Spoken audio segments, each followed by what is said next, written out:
I'm Arun Mehta, the president of BAPSI. We develop free technologies for persons with multiple disabilities. In a disability, often one communication sense is not working. For example, blind people have problems with vision.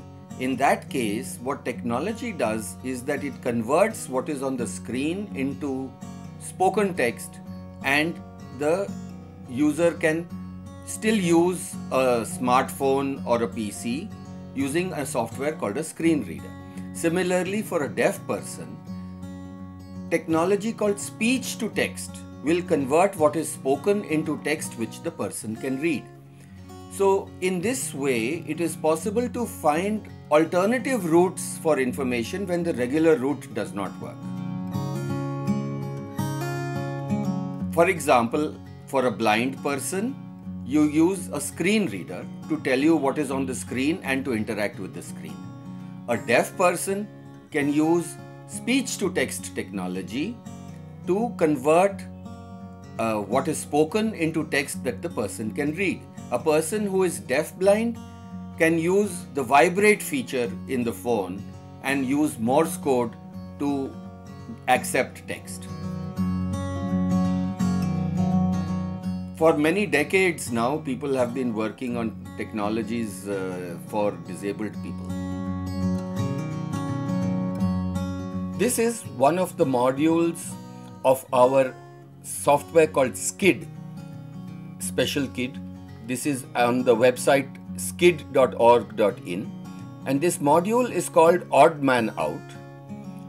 Persons with cognitive disabilities often have a problem understanding categories. So here is some software to help them understand categories. Now, there are two categories of picture here.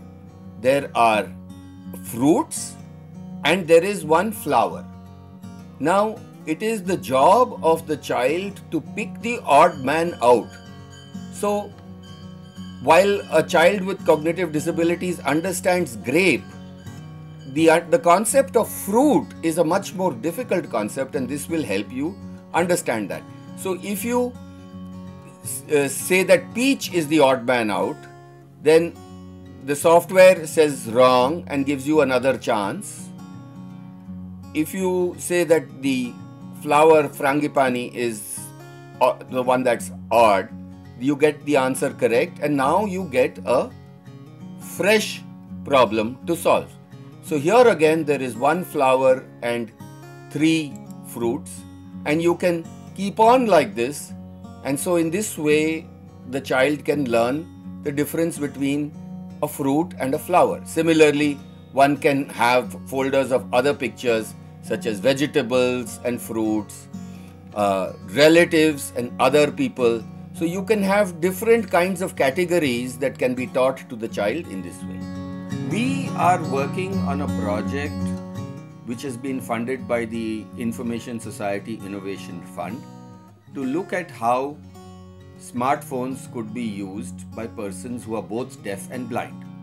There are 500,000 deaf-blind people in the country who find it really difficult to get even an elementary education.